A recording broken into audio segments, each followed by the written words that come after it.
Welcome to Survival Crash Course. This is Omega Agent 661, and today we are taking a deep dive into a great made in the USA knife, the Hogue EX04.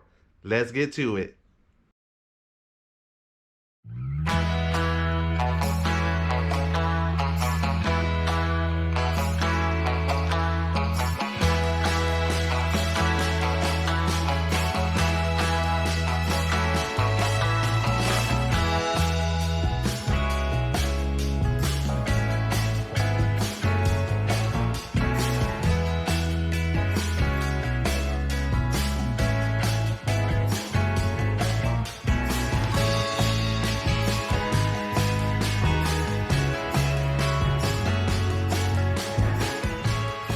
The Hogue EX04 is a tactical / EDC manual folding knife that is made proudly right here in the USA.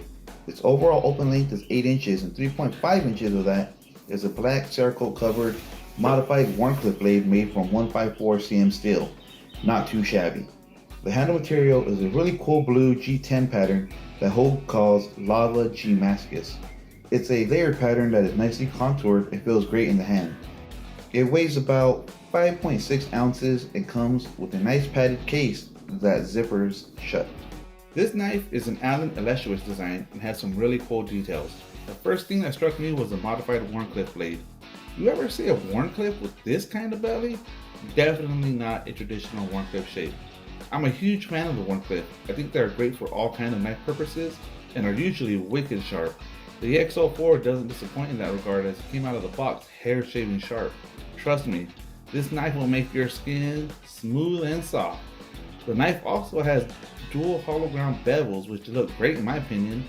I'm not sure of any performance increase that they give it, but it does look cool. Speaking of cool, the black Cerakote finish is awesome. It just looks so tactical. I'm a sucker for it every time. Another break from the traditional Wharncliffe shape is the spine of the blade.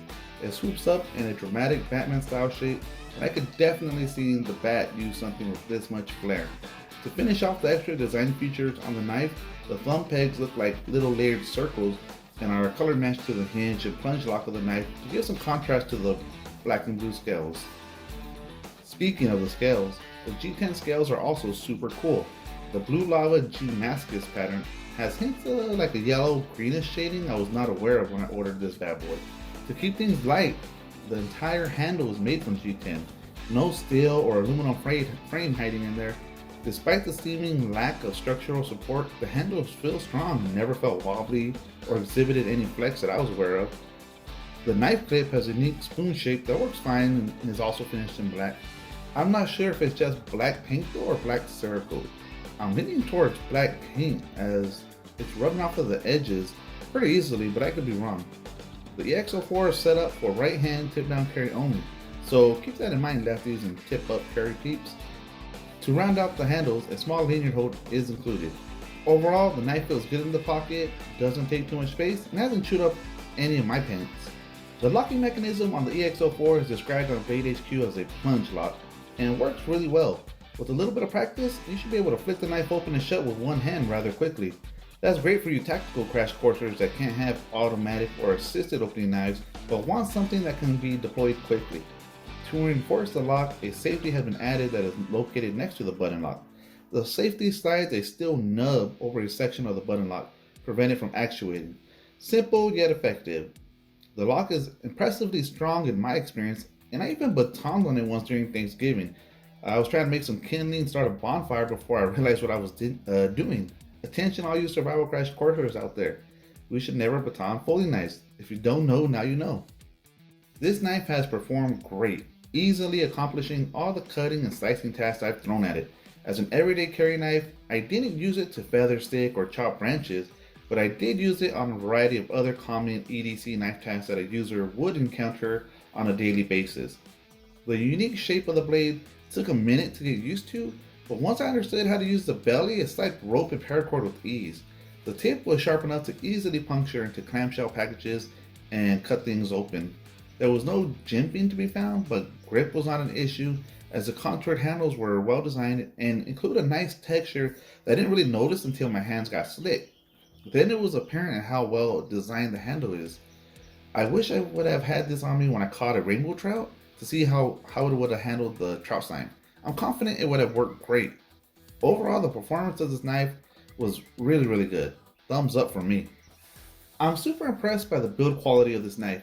Hogue really went for the fences and it shows. The centering on this knife is great, and I can't believe they could put in so many complicated details on a production knife. It feels like a custom handmade knife, and that's really impressive. The grinds on this 154cm blade are exceptional, and the knife opens up with a nice that so far is only outdone by my Microtech SOCOM Elite. The blade has a thick spine and feels durable, and the Cerakote finish is a great extra premium feature. The thumb pegs, hinge, button lock, and safety all have machine details, and even the boring hardware, like just the regular little screws, are painted black. So much attention to detail was put in this knife, I'm really impressed. Which brings us to value. All in, with tax, I spent around 220 bucks on this knife, so let's be clear, it's not cheap. I'm not rich, and this is not a small amount to spend on a knife. Before I took the dive, I was also unsure about the brand. Hogue might sound familiar to you firearm enthusiasts, but I was completely in the dark about them before I stumbled upon their knives. Well, I have to say that Hogue is not messing around here, guys.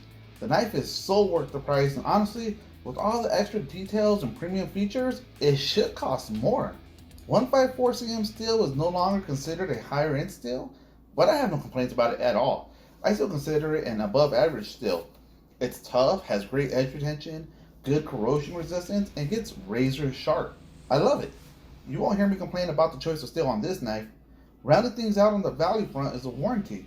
The knife comes with a lifetime warranty. I think that's a great value, and in my experience, Hogue has great customer service. So I give this high marks for value. If you can swing it, swing it. It's like you're getting a custom knife, but at mass production price. You can order it right now for around $200 price range at Blade HQ, and the link will be listed in the description below. So now that brings us to the knife review score. For people not familiar with my channel, I have a knife review score that I created that helps me to quantify, certain details about a knife, and I give it a score at the end. It has to do with like build quality, performance, hardware, blade steel, things like that. So I want to go over it really quick.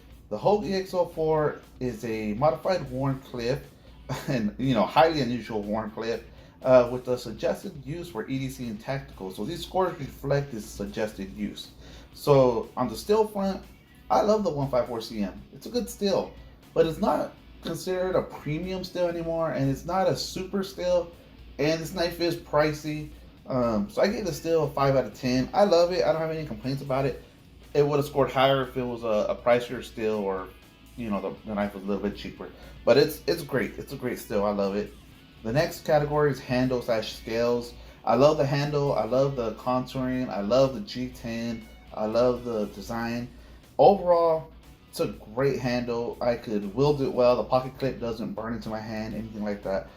So I loved it. I think Hogue knocked it out the park with the handle, and they're known for making gun grips, so I'm not surprised that they did a good job with how it feels. On the value front, it's a pricey knife. It is, it was one of my first premium knives that I bought. I jumped into premium knives starting with the Hogue.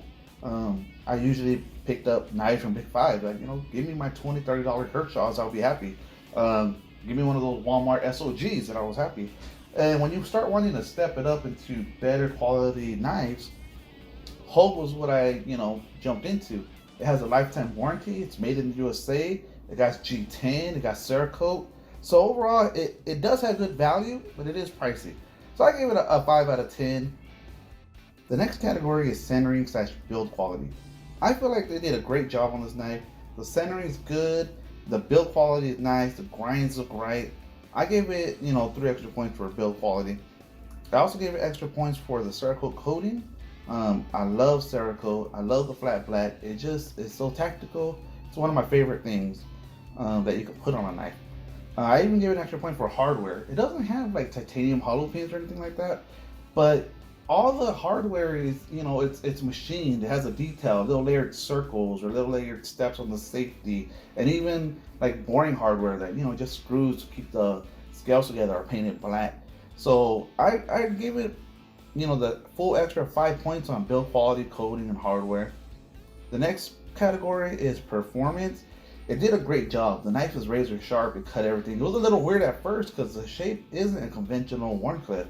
Those are usually straight, and this one has a very pronounced belly. And so at first I was trying to like slice rope using the tip, and the belly wasn't getting into contact with the material I was trying to cut. Once I accounted for that, though, I mean, it just like nothing, just flawless. It's so sharp. Cutting into clamshell packages too. The Wharncliffe tip slices, pierces in, and then I just pull the knife through, and the rest of the blade edge just slices through like nothing. It's great for opening up these stubborn clamshell packages. I'm not going to get into individual slicing, chopping, piercing, slashing numbers. I never do. I feel like when I talk about it, I'm already going over all that stuff anyways. So I'm skipping all that to go into pocket presses / sheath. So it doesn't have a sheath, but it did come with a padded carrying case, which I thought was fancy. I bought another Hogue, the Micro Flip or Micro Switch, I forget which one. It's a California legal automatic. Came with the case too. Real nice. How come more companies don't give you nice little custom premium features like this? It makes it feel really good when you buy something and it has something, nice and cool to keep it in. So I give it points for that. And then besides that, the handle itself is really good. It's really comfortable. The knife is light. It doesn't have a internal frame, so it's like nothing like an aluminum or internal steel frame. So it's really light. Gets in the pocket. It fits in the pocket good. It's in and out pretty good. I like it. And the last category is extra points. I give it extra points, up to 5 extra points based on subjective like style or design or some kind of cool feature that really impresses me. And I gave this knife the full 5 extra points. I just love it. I whip it out and people look at it like, what is that? It is totally something Batman or an assassin would use. It's cool, it's tactical, it's modern. I mean, if you've ever seen Alan Aleshowitz on YouTube demonstrating the lethality of this knife, I mean, it's crazy. I would totally YouTube search and check him out because this knife was made for fighting, it seems like. So that's it for the knife review score. Total it all up, and we get 51 out of 75. So, to sum things up, I think Hogue did a fantastic job on this knife. In my opinion, the design is fantastic, and all the extra little details make the knife look like me squill with delight. The overall build quality feels great, and I really feel like I got my money's worth. It's a little bit more on the expensive side, but if you're ready to upgrade from budget knives and get the guy from premium knives, I would definitely start here. I don't think you'll regret it. That's it for this week's episode of Survival Tech Sports. Thanks for watching. Please like and subscribe. And until next time, this is Omega Agent 661 signing out.